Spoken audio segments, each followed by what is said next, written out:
Hello everybody.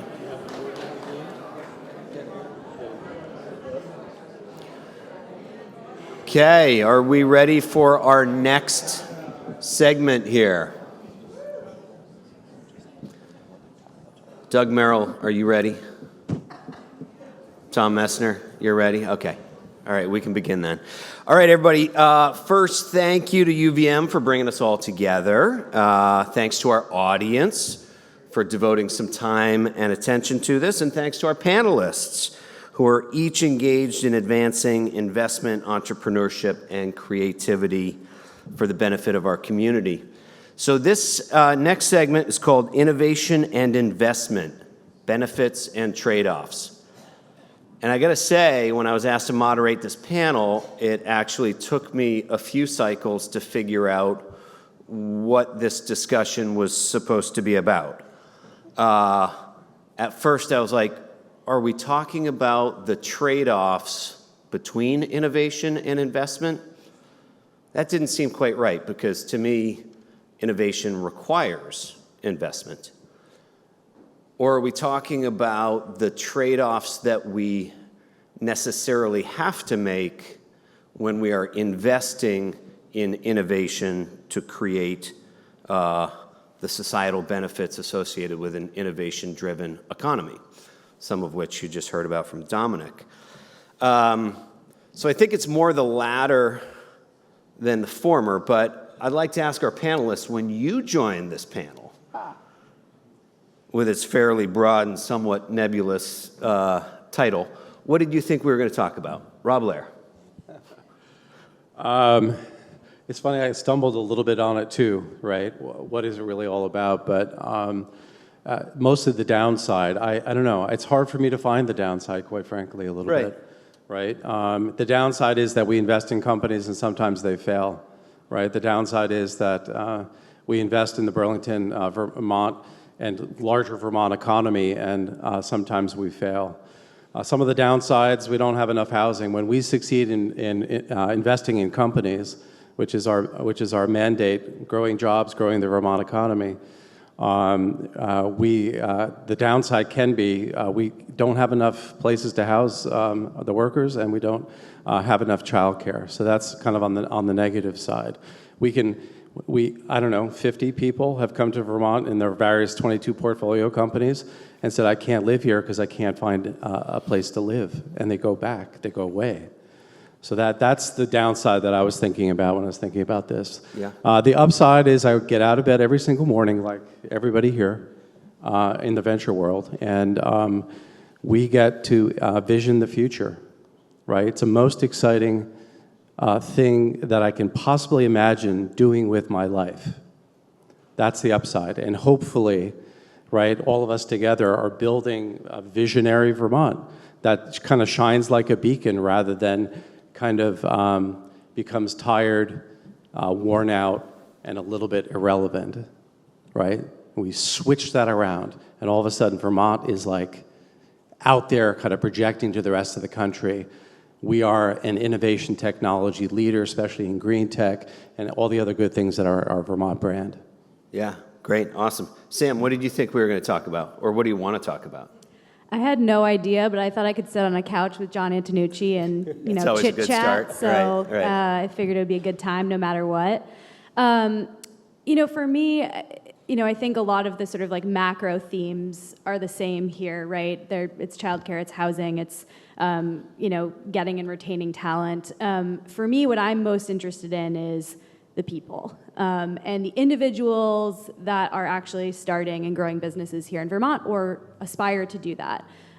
So for me, I hope to talk about a few like really tactical things that those folks can take away today and like actually take those actions to help facilitate the communication, especially between entrepreneurs and investors, because I think that is one of the biggest hurdles is a lot of entrepreneurs just don't know how to interact with investors. And so, one thing we say at VCET is come as you are with what you have. And you can see the shoulders of the entrepreneur just lower a little bit, right? They just get a little bit more like, whew, okay, I can do that, right? So for me, it's that, right? It's supporting these people on an individual basis to make sure that they can do the thing they have to do. And all of those little things, all of that sort of empathy and trust building with entrepreneurs leads to the bigger stuff. Right. Great. Awesome. Jay, what were you thinking we got you involved in here? Good morning. I wasn't sure. The description says we're going to talk about slow money and patient capital, and I have no idea what those things mean. In fact, I didn't Google it because I thought if someone asked me... We're actually not going to really talk about those things. I didn't Google it. I thought if somebody asked me, I would just turn to Rob and he'll tell me what it means. I thought of, I guess, three things. First, I thought of the trade-offs often associated with the culture industry is that we can invest in arts and culture often until we invest in other areas of infrastructure. And so I thought I was going to have to make an argument for why that was a false choice. Hopefully I've been doing that for both days, and hopefully you understand that. But then I thought, well, maybe it's about the investments that the arts are making in our culture. So the Flynn actually works with 86% of Vermont schools to provide a whole series of arts education programs. We are all across the state. We're not just in Chittenden County. We have a high school program for high school students where they're writing music around social justice. It's called Sound Check, and it's like kids rocking out as they write music about topics they care about. And the Flynn hosts that program in central Vermont so that more kids around the state can participate. We don't do it at the Flynn because it's not geographically as useful to provide more diversity of participation. So that's one of the things I thought we would talk about, or why I thought, I could talk about that, because we're investing in our future. We're investing in our youth. We're trying to make better humans, which is going to help everyone. But then I thought, well, maybe what I'll talk about is when we talk about this investments, one of the things that Dominic talked about is we become a knowledge town, what that means. Then I thought, well, then I could apply my arts hat, which is to say, well, for whom? Who are we trying to provide jobs and housing for, and who's included in that journey, and whose voice is really participating, who's benefiting from this growth in capital or this growth in knowledge communities. And that's one thing I always think about a lot. So those are the things I hope to talk about. Okay, great, awesome. Well, let's make sure we get to all that.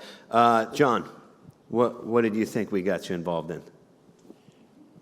I'm hoping that we can discuss how we can create more or inspire more Skylar Bagdons. Yay, Skylar. And I'm hoping CEO of Verde Technologies. I'm supposed to tell him. He's going to be here later, along with a bunch of other people who are creating really innovative, inspiring things. And this institution is critical for this state, and it's very important to the work we all do. And so that's what I'm most interested in talking about, is how we can do that better. Okay, great. So let's spend the next 30 minutes or so talking about those topics, and then we'll save maybe about 10 minutes for some audience Q&A to this great panel. So Hey, TJ, can I interrupt for just a second? I know already, I'm the worst. If you are interested in the original topic of slow money, patient capital, Janice St. Ange of the Flexible Capital Fund would be a great person to talk to. There you go.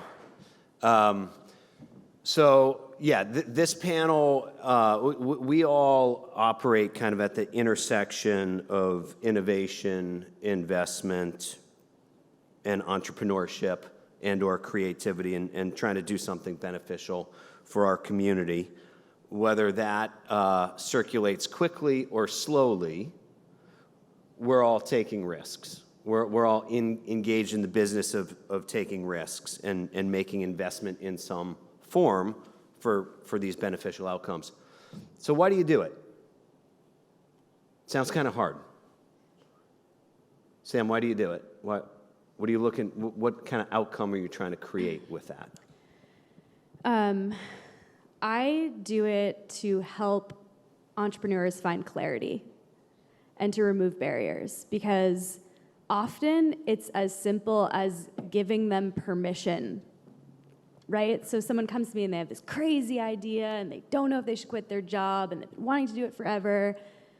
And all I have to say is I think you should do it. They walk out of the room, they're like, yes, all right, I can do it. I'm like, well, I literally said one thing. That's all they needed to hear. Just a little affirmation. And off they go, yeah. And so, for me, I think it's those interactions where, I spend an hour of my time talking to someone and basically just listening to to what they want to do and why they want to do it, and how they're going to do it, and kind of helping them solve some of those pretty minor barriers to start, whether it's here's some non-dilutive funding options. This person at UVM is actually researching this. Have you connected with them? Let me make the introduction. It's those little things that lead to the next, right? Skylar came to VCET, when he was a freshman with a pretty silly idea. We've all agreed. He's moved on to a bigger idea, but it was believing in him in those early days. Say, listen, you have what it takes. It's probably not this idea, but it's going to be the next one. So for me, it's those little conversations where afterwards they say, this is exactly what I needed. That's why I keep doing it. And I think all of us here, you can't do this work without being an optimist, and that's what I am. Right. Love it. John, why do you do it? Why do you devote your life to taking risks kind of for the benefit of others? So I'm a product of UVM. I graduated from the economics and sociology department, and I had outstanding professors. And it's a little bit of a like, tepid kind of applause there, folks. And the number one thing I left here understanding was what are some of the important components of a great community. And I also had a background of growing up in an economically depressed town and having the good fortune to have parents who are entrepreneurs, and they really took care of their community through the businesses they ran. But mostly the academics that I was exposed to helped me understand that economic security, dignity, and a sense of opportunity are very, very important. And it leads to all kinds of other things, great public policy, the arts, obviously economics. But if you have those things, you can do a lot. And it doesn't matter how much money or resources or the quality of the environment if you don't have those core things. And what I learned over the years was that businesses are a fundamental piece of that. And the jobs that they provide, the services that they provide, and the way that those businesses operate has a huge impact on the community. And so that's why I do the work I do, trying to help people start businesses that can take care of their communities. Great. Jay. I guess the first thing that comes to mind is there's no plan B. That's important. A lot of people, excuse me. A lot of people ask about how do you have a career in the arts. It's actually, my parents tried to do everything they could to dissuade me. Like, oh, you're never going to find a job. And I was like, well, this is what I'm going to do. And there wasn't a plan B. So that's the first thing. Second thing is I come from a long line of rabbis. And I think community organizing is sort of in my DNA. And I care about that. And third, I just think I look around and we've been through a lot. There's been a lot of trauma. There's been a lot of collective confusion and change. And I think, I've got to step in. What can we do? How can we get people together to have a conversation? And how can we collectively find healing? And I like to think about what the arts do is we rewrite the cultural memory of place. When you experience something, like, I don't know if you were at the Jazz Festival for the Waterfront, but when you're dancing with your family, with your friends, and your whole community, and you're having a drink, and you're just feeling the breeze, that changes, like, in your bones, how you feel about where you are and who you are and what's possible.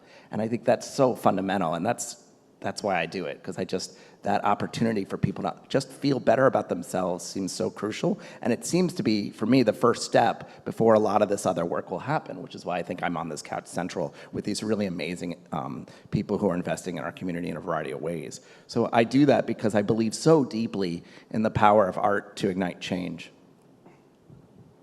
Incredible. I love it. And Rob, Hula, one of the larger private investments in our local community that we've seen recently, truly impressive, and the fund at Hula, incredible work you guys are doing, not without its own risk. Why do you do it? I think it's mostly about for us and myself, right?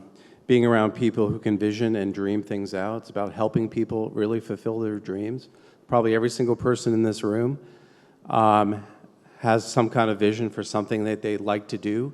Maybe it's not your current job or something else, right? Starting with the lemonade stand. My father was a longshoreman. He started selling golf clubs out of the back of his car.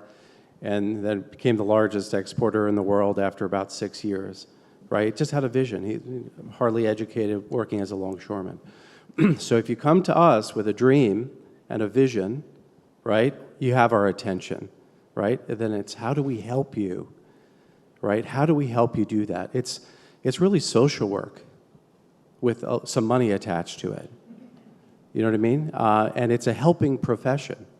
It's unlocking human potentiality. That's really what, we're most obsessed about. That's why we take the risk, because the risk is real. It's not easy. It's tough. So Great. So let's kind of twist on that a little bit. So you're trying to create these outcomes, kind of unlocking this potential, helping people realize their dreams, their ambitions, kind of achieve their personal potential. John, how do you measure your performance in this? How do you know if you're on track or off track? Like anything, in order to do better, you kind of got to understand how you're doing today. So how do you know when it's working? Or even what success looks like? So anyone who's talked to me maybe like a year and a half ago or 2 years ago is going to find this highly hypocritical or contradictory, but I used to think it's called evolution, I think. I've evolved, which I think is important because originally, obviously, everyone jumps at the easy stuff like jobs and revenue and tax base and the number of investors or like easy to quantify metrics. And I thought, well, those don't tell the whole story. They don't tell the story of interconnectedness, who's doing what. And so we try to think about other ways in which we can approach the problem. And Dan Harvey's in this room somewhere, and he and I spent a lot of time going all over the country trying to find models to evaluate the strength of our ecosystem and tell whether or not we were doing anything, what we were doing was working. And we found a lot of models, but they were all having the same problem we were. And the evolution that I had recently was that the thing that we're all trying to get at, everyone has said it here, you all work on it on a daily basis, I'm sure, is this sense of opportunity or the ability to dream, and then the courage and the belief that you can execute on that dream. And if we think about that as the goal and measuring outcomes that indicate whether or not that is getting better or improving, then some of those easy to measure things like the number of startups, the number of patents, the numbers of dollars of research funding, those actually are a great metric in understanding how this community is thinking about reaching for the sky or doing things that are going to change the world. And I think that that's sort of an evolution that I've had, and I think it's an important one to continue to be focused on. Great, helpful lens. Sam, how do you measure your performance?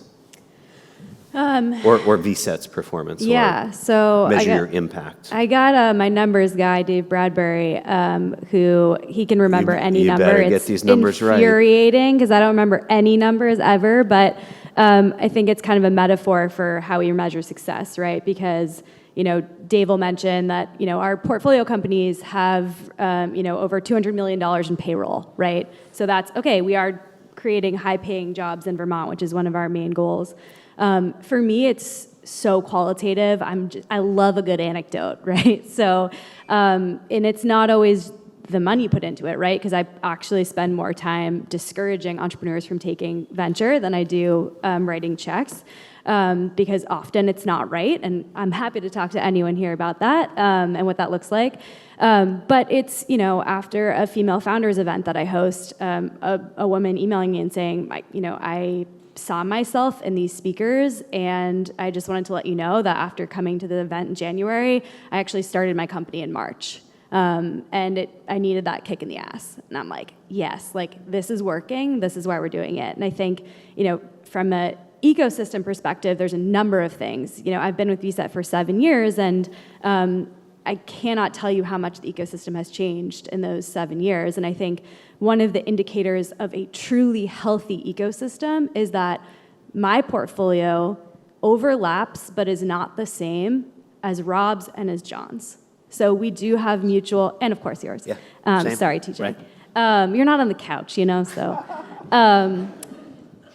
So I think that right there is such an indicator of a healthy ecosystem, that we see these companies where, it's a hell yes from all of us, and there's some that, Dave and I see that are, not the right fit for John or for Rob, and to me that's massive. And then, just connecting it back to UVM, earlier this week, they're sitting right over there, 3 ARC students came to me and said, hey, can we talk to you about our customer discovery process and our market validation? And I could have cried, seriously, and I think Corinne probably will too. 7 years ago, I don't think a UVM student would have done that or known what market Certainly validation. not use those words. Right, exactly. And they were on the right track. I told them, you guys are killing it. I had a few suggestions, but they know what that is and they're doing it correctly. And that, to me, that's success. Yeah, awesome. I love it. And we're doing this here in Vermont, by and large. Very small state, modest economy, pretty rural nature, lack of population density, kind of unique socioeconomic and political dynamics. Given all that and what we're trying to do here, do you find that these are factors that make it harder or easier to get to the outcomes you want? Rob? So a little bit of numbers. We're small. We did $1.17 billion of money coming into Vermont companies between March 2020 and March 2022. So think about that, $1.17 billion. Yeah, a lot of that was beta, but a lot of it was not beta, too. We're on track to do about $600 million in 2023. So we're small, but we're growing. That's a 500% increase, that 2020 to 2022, 540% increase from the previous 2-year period. We were the fastest growing, right, according to PitchBook, during that period of any state in the country, right? So we're small, but we're mighty. Potent. Yeah, it is harder, though, to do it here. You have to have a concentrated portfolio, in our view, that takes the 5-6 top companies and really pushes on them, right? Because we don't have the deal flow of other areas. But the advantage is we know every single founder. Kyle was a neighbor. Kyle Clark was a neighbor. We raised our kids together, right? When it came time to write those checks, I've known Kyle for 14 years, right? And that's the upside, TJ. Yeah, great. Jay, what about you? I mean, do you find the very nature of Vermont makes it either easier or harder to get to the outcomes that you're working towards? I think the word you just used is really interesting, the very nature of Vermont.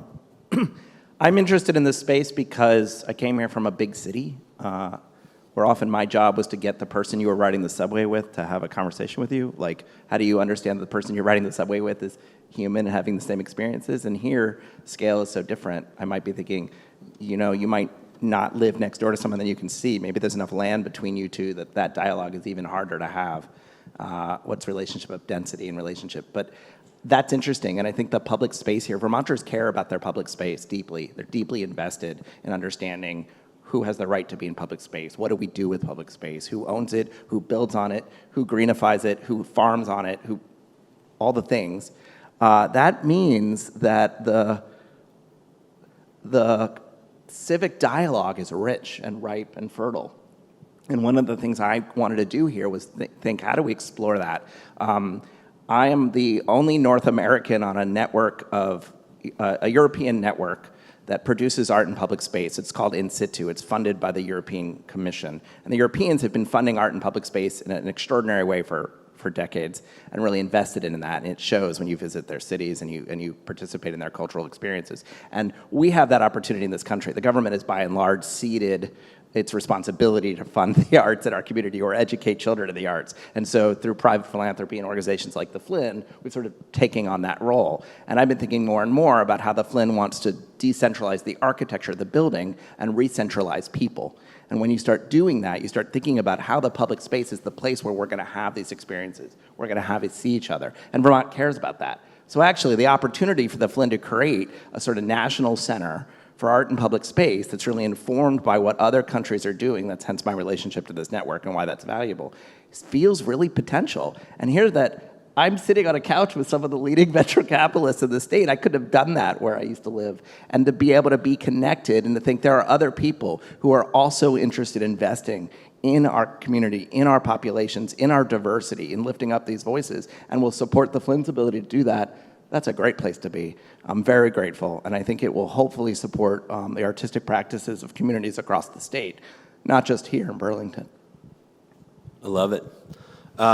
So given that we're all kind of focused on trying to enable or inspire or motivate people to go out and do something new, something creative, that seems to be something that like everybody could get behind, right? But are there forces that you find yourself having to work against or issues that you're trying to overcome that, you know, kind of requires some unique momentum or kind of new approaches? John.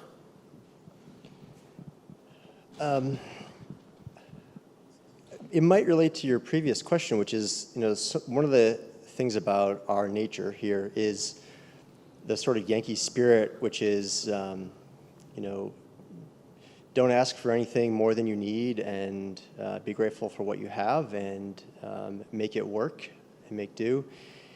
Those are all great in terms of like ways to approach the world and being grateful, but it doesn't necessarily inspire people to do great things. And we were on a call before the panel, and Jay said something that really struck me, which was, you know, in the arts, you know, a big, huge part of it, sorry if I'm stealing your thunder, but is encouraging people to take risks and go out and try something, sometimes in front of a crowd, but sometimes it's just to put something new in the world. And I think about that a lot because, you know, Rob mentioned maybe a lack of deal flow here, but, you know, Vermonters are no less innovative. They're no less smart. They're no less capable of doing things, but also of dreaming of things that can be done. And so what is it that separates Vermont, or, you know, a concentration of population in Vermont from doing great things? And it comes back to the way in which we communicate the opportunity. And so I oftentimes hear things like, well, Vermont's punching above its weight, or for a small state, you know, we're doing relatively good.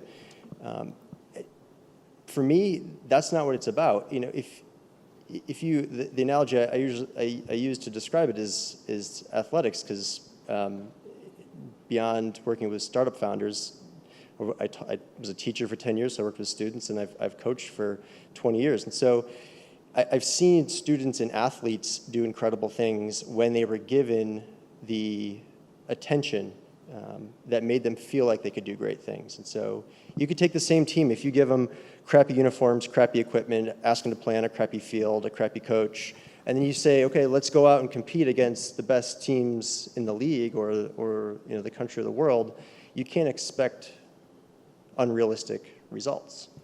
Same with students.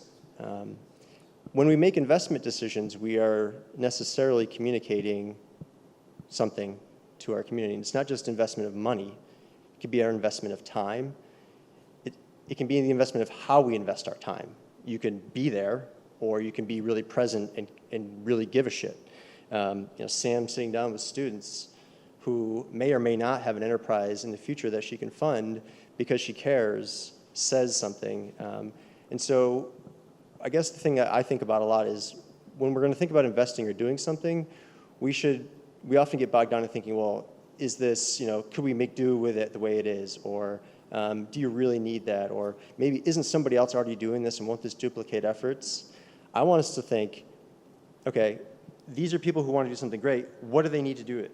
Okay, whatever they say they need, let's do it to the absolute best we can do it. Okay, Hula is a great example. This space is a great example. So let's do more things like that communicate to the people in this state that we believe that they can do great things, and I think we'll have better outcomes. Great. Inspiring. So coming to the topic at hand, what do we think are the actual benefits of greater degrees of innovation and entrepreneurship here in our community? Rob? Saving lives, curing AFib. 99% of people with AFib don't have a cure. Core map is doing that. I think it's drilling down into the benefits of every specific vertical in every specific company. We have to generate returns, and our second mandate is that we have to invest in the best world-changing technologies that we can possibly find, right? The benefits are world-changing. From tiny little Vermont, we're exporting a focus on electric aviation. From all over the world, we're doing it from Vermont, right? Core map literally is, changing the way that millions and millions of people are going to be living their lives from tiny little UVM medical center, right? So it's the technologies themselves, and I don't see why. We've done it before as Vermonters. We've been the beacon, right, for social change, politics, all this kind of stuff. Why can't we be the same for innovative technologies? When the first thing that comes to your mind for Vermont, oh yeah, that's incredible innovation going on in Vermont. Oh, Vermont's a tech hub. Oh yeah, you in Bozeman, Colorado, Bozeman, Montana are the fastest growing tech hubs in the country, right? And that, so the technologies that benefit the world the most are what we're most interested in. Great. And then the other half of the topic, so Sam, are there things we have to trade off when we make those investments? Are there, whether it's time or personal involvement or community support, like when we get behind something where we're having to make some choices, and so what are those trade-offs? What doesn't get attended to? There's always or is that a false dichotomy? I think there's always a trade-off. You're always choosing one thing over another thing, and some of the times you make the wrong decision, and sometimes they're equally great things to choose, right? And I think my fear is that choice immobilizes us. We don't do anything because we're afraid of making the wrong decision. And that is dangerous. So I think it's going with your gut, doing your best to make the right choice at the right time, and owning up to the mistakes you make. And I think if all of us sort of focus on what we're good at and what's moving the needle, then we're going to make the right call over time. And I think, that can be really hard in the moment. There's nothing worse than having to say no to an entrepreneur. That is, you could be a critical check in whether they do this or not. But again, when I look back at, selfishly, my 7 years in the ecosystem and I see what we've done as a community, I know we're on the right track. Great. So Jay, I'm going to ask you for perspective on an investment kind of topic, but it relates to investment of time or community involvement. So how do we ensure that the investments we're making to facilitate this level of innovation have kind of maximum enduring, regenerative, inclusive impact that also that these investments are also beneficial socially, environmentally, and for our community? Or is it even worth trying to thread that needle? Can you have that kind of positivity? That question is at the heart of the entire 2 days of this conference, I think. You have 30 seconds. I have 30 seconds. So we've just used the word trade-off. I like to think of a trade with. There's deficit-based thinking, which is that, there's no thing there. I got to build it. I got to make something. And that's valuable sometimes. There are times when there is nothing there. You got to make it. Somebody has to do it. So I'll use artistic analogy because, go figure. So if I'm going to make a show, sure, I could write the script and I could make the costumes and build the sets and build the theater. and invite people to come. Or there's probably an asset-based model, which I'd be like, oh, you've got this thing, and you've got this thing, and you've got this thing. And if I could put it together in different combinations, I could come up with larger, additive, cumulative, community-building, more inclusive things. And we've got to think in an asset-based model. We just have to, because A, there's so many people in this room doing wonderful things, and we can combine them in different ways. And because we can't, I mean, the deficit model doesn't, we've tried that. That doesn't really work. And we've siloed ourselves, and we've built highways between us and other neighborhoods, and we've done all those things already. That's the whole car-based culture that Dominic just probably rightfully crucified in the previous, is that we've siloed ourselves. So I'm just saying, I don't know how to do all of that, but I just, rather than trade off, I'm just with, how are we working together? It's sort of a false choice. You ask everybody about the measurement of their work, and I just, you didn't ask me, and I appreciate that, because I feel like that's like it's sort of a false question. Like, measurement is something we do in an economic system and in a capitalist system to understand its relative value or its score. Maybe it's a different way to think about it. And the arts don't work like that. We're not a problem to solve. We're a gift. Full stop. And so I just think, all right, how are you going to understand how all these things come together to make positive change? That's hard. How do people feel? Are you happy? Like, do you see your child forming a sense of themselves which you're proud of, and that they have self-confidence to grow into the world? That's the measurement. I don't know how you do that. So I don't know that I answered the question, but I just want to think about this asset-based economy, which we're all a part of, whether we mean to be or not, and lean into that. Sure. Well, when the pie is getting bigger regeneratively, a lot fewer people are concerned about the size of their own slice of the pie. Yeah, I mean, right? that worried about the size of the pie. You asked about what are the challenges in Vermont. Maybe they're specific. You know, there's a lot of fear about that. We have a lot of fear.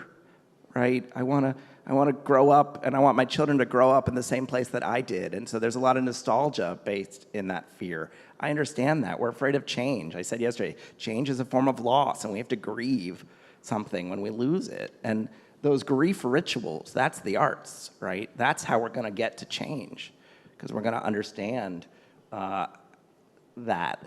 Yeah, great. So I want to get to some questions from the audience, but before I do, I want to hear from whichever of you wants to respond to this question, which is, what do you say to the people who quite often say, Vermont is not a friendly place to do business, or it's silly to try to start up a business in Vermont, or, there's no ability to raise money or external capital in Vermont. Its lack of density makes it impossible to get kind of a multiplier effect. So why not do these things elsewhere?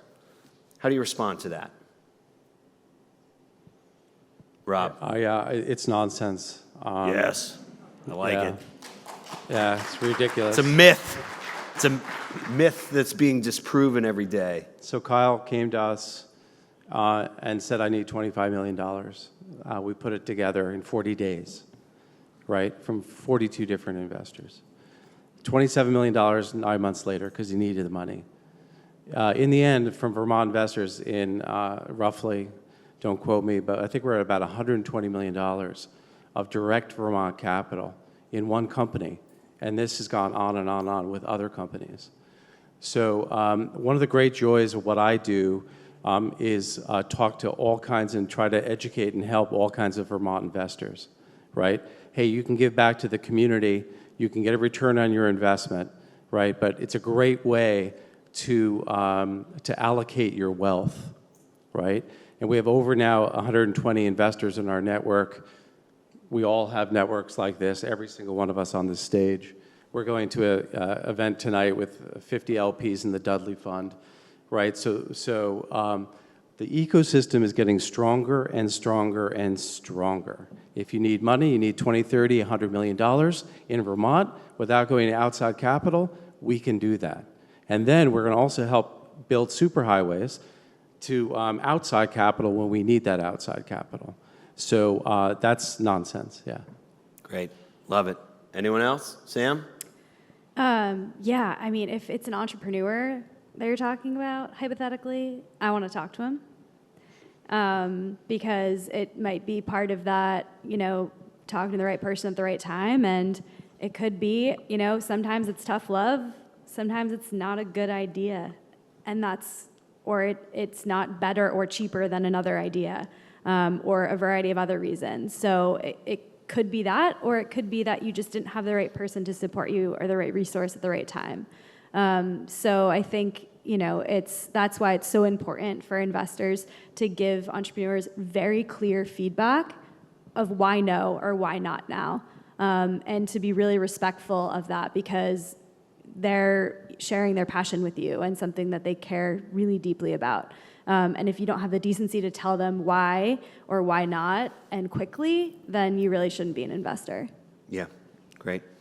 Okay, any closing thoughts from our panel, particularly Jay or John? If you had one more piece of advice to give to aspiring entrepreneurs and or UVM faculty and administration, now that you've got their attention, what do you want to tell them?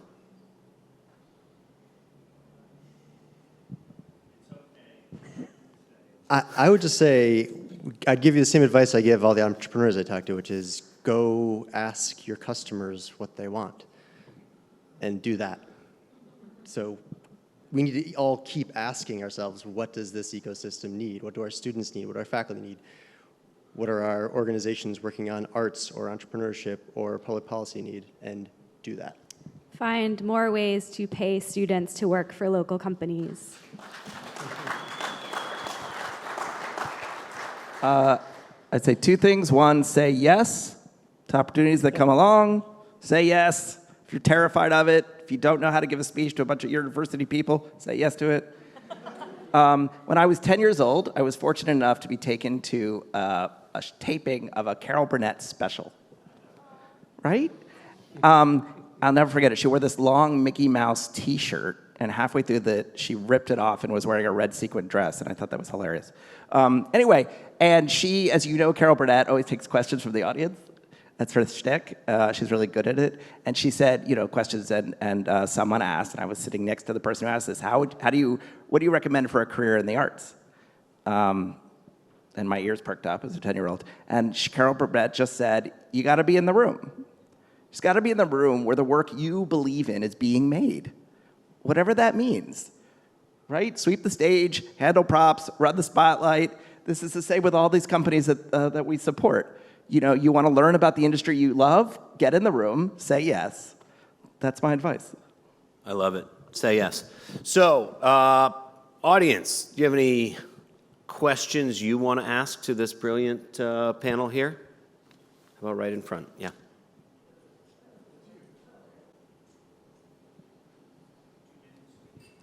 Hi, I'm Janina Lovelace. I'm launching a startup that I'm dying to say a lot about, but I can't say too much about because of the patent filing that's going to be going through soon.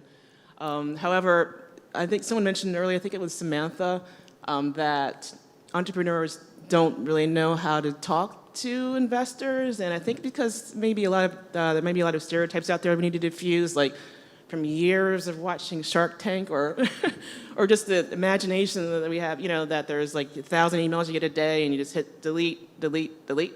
I think we need to diffuse that, but I'll just ask you the question directly, like what stands out to you, or like how do we talk to investors? Such an amazing question. Be yourself, my God, because we will find out eventually, right? So don't communicate the way you think you're supposed to, right? When people come to us with authenticity, those are the people we want to talk to more, right? They pique our curiosity. We always say, like, ask for advice and you might get funding. Ask for funding, you'll get advice, right? So come authentically as you are. But I think another piece of just like practical advice is like, do your research and know who this investor is. Know the type of investments they make, who they are as people, what type of money they have. So like, do they have 50 LPs or do they have 2? Because that really makes a difference. Is it a family foundation? Why was the family foundation started? Like, I think a lot of entrepreneurs just have a massive list and they do kind of a spray and pray approach, and we can tell, right? Versus, hey, Sam, my name's John. I was at the UVM Rise conference, and I heard your panel, and I just loved what you said about X, Y, and Z. I'd love to pick your brain for 30 minutes about my company. Yes, I will respond anytime to that, versus, we're raising $5 million, and VCET needs to be in on this round. So that's my advice, and I'm happy to chat with you more about it. Thank you. Great. Appreciate that. Can I jump in real quick and just answer the be authentic, be yourself? That's a statement we all hear. I used to teach acting for a long time, and people say, well, how do you do that? Because that's it's clear, but it's hard to actionize. And I would advise young people, particularly young performers, don't create rules that aren't given. Figure out what rules you think you're filling that you think they want. Like, oh, this is what they expect, I should follow this rule. That rule wasn't given. But if there were rules given, follow them. It's really actionable. So I'll give you an example. If you're auditioning for a film and the director puts an X on the floor and says, stand there and deliver your lines, stand there, right? You were given that rule. But if they say, hey, come into the room, let's hear what you have to do, stand where you want, stand where you feel yourself, where you feel you can be your most powerful. Try to check yourself, where are you creating rules that aren't there for you as you talk to people from whom you want to have a meaningful conversation. Okay. I wish we had more time for more questions, but I bet our panelists are going to stick around after this segment. I think we've got another topic before the break, so let's give a round of applause to 4 brilliant panelists who care deeply about our community.